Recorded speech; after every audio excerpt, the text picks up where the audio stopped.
안녕하세요. 마이스광장 장선영입니다. 350여 개 업체가 참여해서 임신, 출산, 태교, 육아와 관련한 제품 및 서비스를 선보여서 많은 호응을 얻고 있는 행사죠.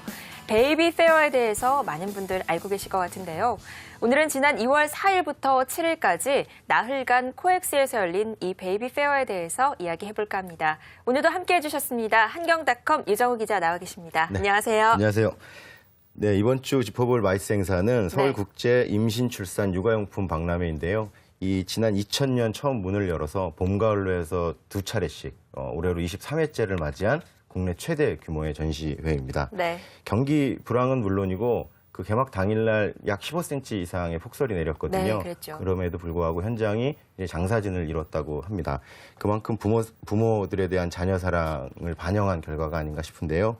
베이비 페어의 인기가 정말 대단하다고 들었는데요. 어떤 행사고 또 관람객 수는 얼마나 되는지 좀 궁금한데요. 네, 이 행사는 그 베페라는 민간업체가 주최하는 행사인데요. 네. 보건복지부와 서울시 그리고 나눔국민운동본부가 후원을 하는 행사입니다.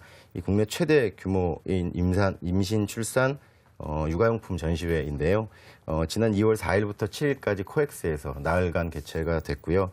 이 행사는 2000년 처음 개최된 이래로 매년 10만 명 이상의 관람객이 왔다고 해요. 그래서 누적 관람객 수가 지금까지 한 130만 명 정도 된다고 하니까 네. 그 규모를 짐작할 수 있을 것 같습니다.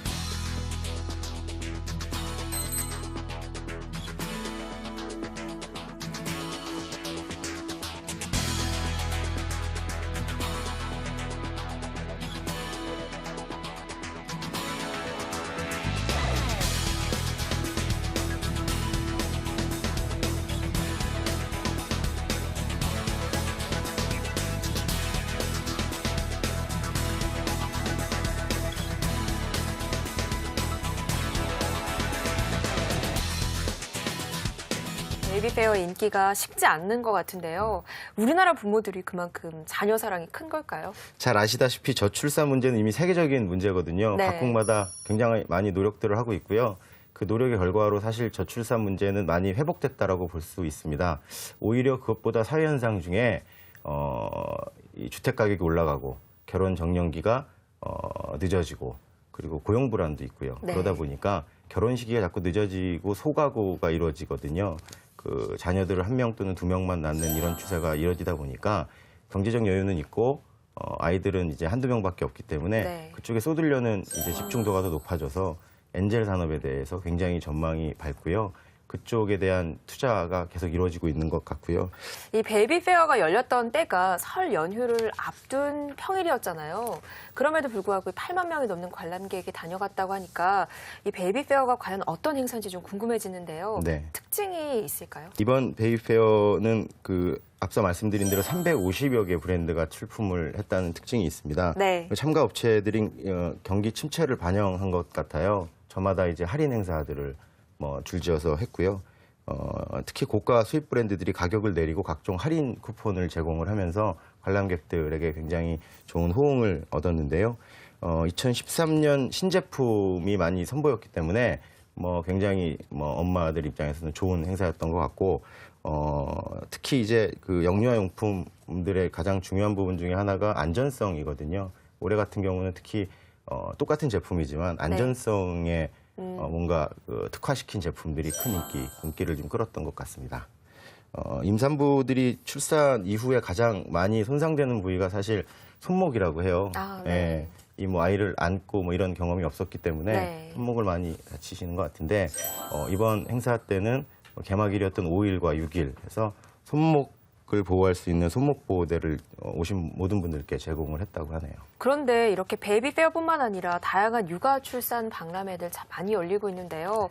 찾는 사람이 많으니까 그만큼 많이 열리는 것이 아닌가 하는 생각도 드는데 네. 도대체 왜 육아 박람회가 인기가 있는 걸까요? 베이비 페어나 육아 박람회 현장을 가면 사실 핵심은 가장 싼 물건을 만날 수 있다는 겁니다. 아, 네. 신제품뿐더러 뭔가 내가 대면해서 물건을 직접 비교해 볼 수 있다는 게 가장 큰 장점이라고 할 수 있겠는데요.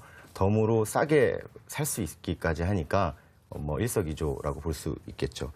물론 전시장에서 저렴하게 판매하는 것 자체, 그 행위 자체가 지양돼야 된다, 지양해야 된다라는 지적도 많이 있습니다. 왜냐하면 사실은 전시 산업의 질적 성장과 글로벌화를 위해서는 이게 결코 도움이 되지 않거든요. 네. 왜냐하면 분명히 그 판매 위주의 전시는 유사 전시를 부르게 돼 있고요. 네. 이 유사 전시의 난립은 결국은 공멸할 수 있는 또 하나는 리딩하는 그 전시회가 뭔가 산업을 리딩할 수 있는 아이템들이 나와줘야 되는데 네. 트렌드를 쫓고 유행을 쫓다 보면 그러니까 판매 위주의 아이템이 자꾸 등장하기 때문에 이게 난립되고 결국 전시 산업 전체적인 영향에는 큰 도움이 안 된다라는 네. 부분은 꼭 한번 짚고 넘어가야 될 것 같습니다.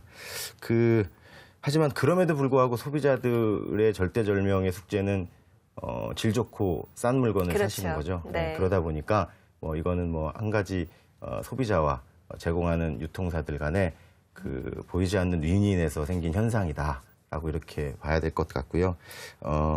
혹시 선영 씨도 화장품이나 이런 샘플 네. 사용하시고 물건을 골라보신 적 있으실까요? 그렇죠. 이 물건을 진짜로 사기 전에 샘플을 써봐야 좋은지 안 좋은지 알 수 있으니까요. 네. 근데 샘플은 왜 갑자기 물어보시는 건지. 네, 이 샘플이나 사은품 같은 경우도 이 베이비 페어의 네. 큰 장점 중에 하나입니다. 아, 네. 예, 350여 개 브랜드들이 각자 자기 브랜드를 알리기 위해서 행사장을 찾은 어머니들께 샘플도 나눠주고 무료 체험도 시켜주고 이런 것들을 통해서 사실 비교할 수 있는 공간이거든요. 그래서 요즘 똑똑한 어머니들이 현장에서 직접 내가 뭔가를 비교할 수 있고 우리 네. 아이한테 맞는 제품인지 그리고 내 뱃속에 있는 우리 태어날 아기에게 과연 어떤 영향이 있을지 이런 부분을 꼼꼼히 챙겨볼 수 있기 때문에 네. 스마트한 엄마들이 당연히 현장에서 인기를 끌고 있는 이유 중에 하나라고 볼 수 있습니다. 정말 그럴 것 같아요. 이 행사에 350여 개 업체들이 참여했다고 하던데요. 그만큼 더 다양한 제품들을 만나볼 수 있을 것 같은데. 네, 맞습니다. 네. 태교용품, 출산용품뿐만 아니라 영유아 식품에서 전문 가구들도 있거든요. 네. 굉장히 다양한 다양한 제품군이 한 자리에서 비교할 수 있기 때문에 네. 부모들 입장에서는 그리고 아이를 가진 어머니 입장에서는 뭔가 비교 대상이 뚜렷한 그 안에서 내가 뭔가 똑똑한 선택을 할 수 있다. 네. 이런 측면에서 굉장히 선호하는 전시회인 것 같습니다. 저도 들었는데요. 이번 전시회에서는 전시뿐만 아니라 임산부 교실, 육아 교실 같은 다양한 강좌 프로그램도 준비가 돼서 많은 인기를 끌었다고 하던데요. 이번 베이페어에서 다양한 부대 행사와 가족 이벤트들이 진행이 됐는데요. 네. 특히 관람객을 위한 멀티 서비스 공간을 만들었는데 베페존이라는 공간을 만들어서 엄마 아빠가 함께 사진을 찍으면 선물을 준다든지 하는 이벤트도 이루어졌고요. 데디 라운지가 또 만들어졌어요. 이 데디 라운지 안에서는 태블릿 PC존도 만들고 아빠들이 휴식 공간도 만들고 이렇게 구성이 됐습니다. 전 개인적으로 이 데디 라운지가 굉장히 의미 있는 공간이었다고 생각이 드는데요. 사실 이런 유아용품 관련된 행사장을 가보면 아빠들의 표정이 그렇게 밝지만은 않거든요. 네. 산 물건들도 들어야 되고 네. 마땅히 전문적으로 자기가 아는 지식도 떨어지고 그러다 보니까 그런 반면 이런 행사장에 머무는 어머니들의 시간이 평균적으로 한 2시간 반에서 한 3시간 정도 된다고 길죠. 그래요. 네. 그러다 보니까 이제 1시간 넘고 2시간 넘고 가다 보면 아빠들이 쉴 수 있는 공간도 없고 어디 딱히 뭔가 관심이 확 가는 부분도 없고 네. 최대한 이제 맞춰서 하긴 하지만 어쨌든 집중도가 좀 떨어지기 때문에 네. 사실 이런 공간들을 통해서 그 안에서 자기 역할을 찾고 우리 애를 위해서 뭘 검색을 해봐야 되겠다. 그래서 엄마한테 아내한테 뭔가 정보를 또 다른 정보를 줘야 되겠다. 이런 역할도 찾고 휴식도 하고 사실 효율성 면에서는 훨씬 더 좋은 효과를 낼 수 있는 공간으로 활용되지 않느냐라는 측면에서 굉장히 의미 있는 공간이었다고 개인적으로 생각합니다. 이런 베이비 페어 같은 전시회, 유사 전시회도 참 많이 생길 만큼 인기가 참 높은데요. 앞으로 이런 전시회들이 더욱더 많이 성장하기 위해서는 어떤 방향으로 나가야 할까요? 네, 사실 베이비페어가 국내 최대 규모의 최고 오래된 전시잖아요. 네. 그러다 보니까 산업을 리딩한다라고 볼 수 있는데요. 사실 이 판매 위주, 싼 제품을 판매하고 뭔가 신제품을 조금 더 싸게 살 수 있고 이런 데 초점이 맞춰지다 보면은 네. 사실 소비자들의 기회의 장, 물론 좋긴 하지만 소비자들의 기회의 장으로서 너무 부각이 되다 보면 사실 국내 중소기업들 중에도 유아용품 훌륭한 업체들, 기술력 있는 업체들이 많이 있거든요.